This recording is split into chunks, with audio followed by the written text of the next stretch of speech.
Good afternoon. Welcome back to Passion World Talk Radio Network, a wholly owned subsidiary of Global Media Network, LLC. Educate, enlighten, entertain. Extra, extra, read all about it. Special report.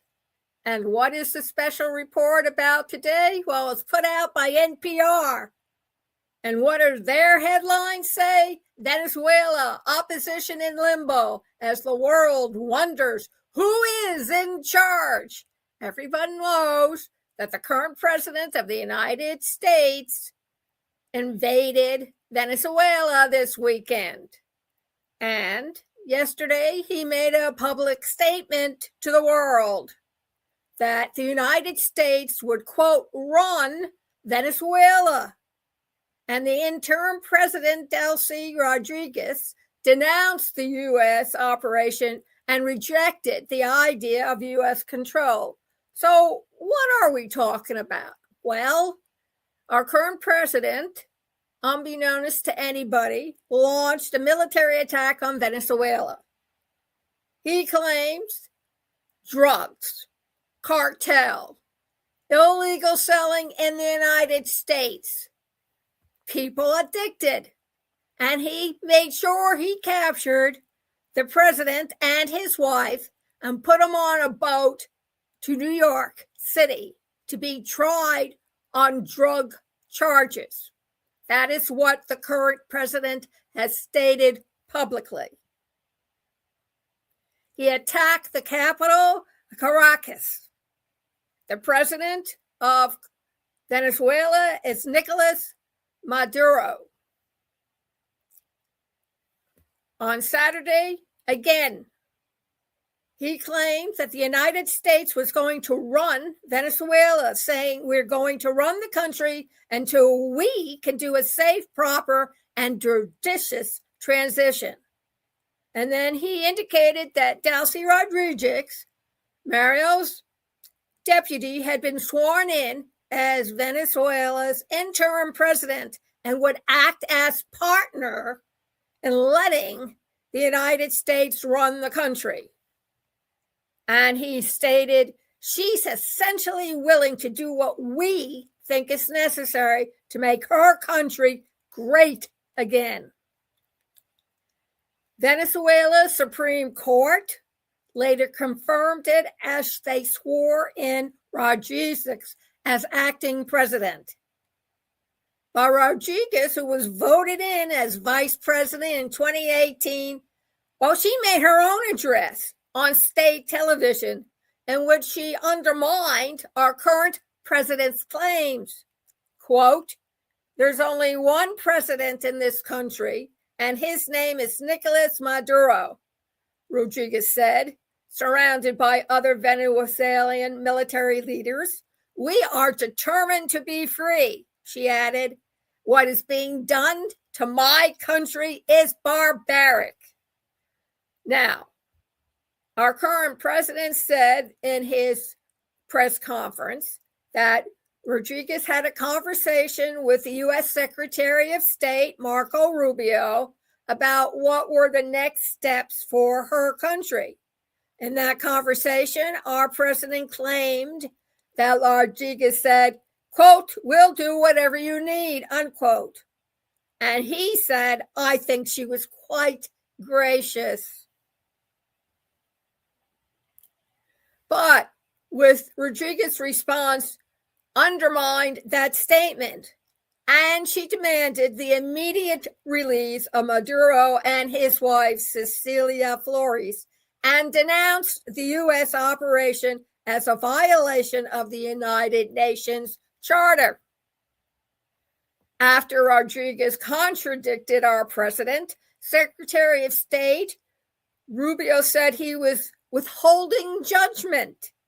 Quote, we're going to make decisions based on their actions and their deeds in the days and weeks to come, Rubio told the New York Times. Yes, Maduro was captured by the U.S. Several of his allies have remained in senior positions in Venezuela. Among them are Vladimir Pergino Lopez, who, as well as being their defense minister, is Venezuela's top-ranking military officer, and Diosdado Cabello, the interior minister. They are members of a small circle of senior officials who have held power in Venezuela for more than a decade. Maduro's allies struck a defiant tone in video messages. Quote, "They have attacked us but will not break us," said Padrino Lopez, dressed in fatigues. Similarly, Cabello urged Venezuelans to, quote, "get out on the streets to defend their country's sovereignty." How far figures inside Venezuela helped the U.S. with its operation to seize Maduro remains unconfirmed. According to the New York Times, a CIA source within the Venezuela government was crucial in monitoring Maduro's location before his capture.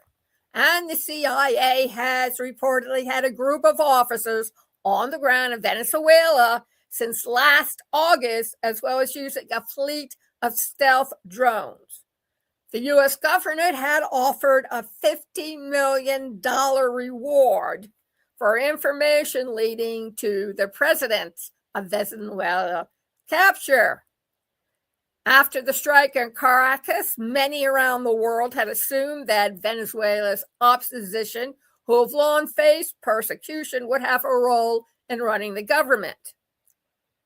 In 2004, opposition candidate Edmundo Gonzalez was widely believed to have won a contentious election against the incumbent Maduro, with an exit poll published by the U.S. firm Edison Research showing Gonzalez leading Maduro 65% to 31%.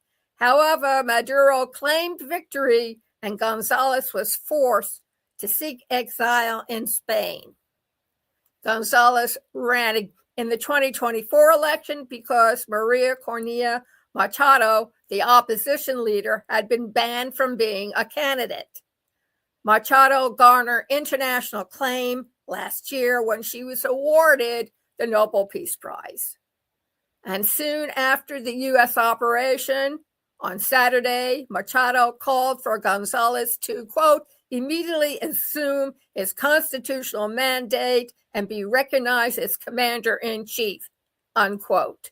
In a statement, Machado said her movement would, quote, "restore order, free political prisoners, build an exceptional country, and bring our children back home."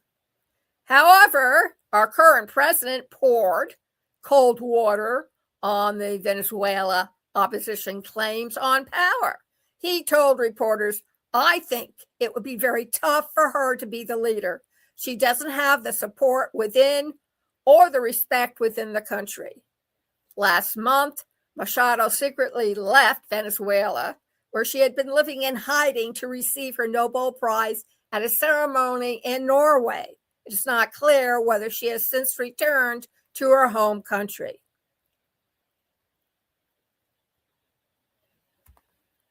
And you want to read the rest of the article, will be published on passionateworldtalkradio.com/blog at this URL, so you can get all the information, which is coming to you by NPR and their Illinois office.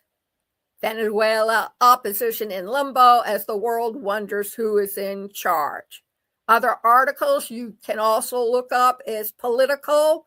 Rubio remains vague on transition plan for Venezuela. The Atlantic. Our current president threatens Venezuela's new leader with a fate worse than Maduro's. And from the Miami Herald, before Maduro, the other time U.S. forces captured a Latin American country's leader. So these and other articles will help fill in some of the gaps since you were either on vacation, stranded at a European or a USA airport because of the weather or other problems, or you were just out traveling and didn't keep to the set listening to our current president explain what we were doing. My opinion is this: oil and gas. It's like having your own private nerd wallet to draw upon. More important than cryptocurrency. That is my opinion only. Thank you very much for joining us. Please go over to the website, passionatworldtalkradio.com/blog. Read the summary.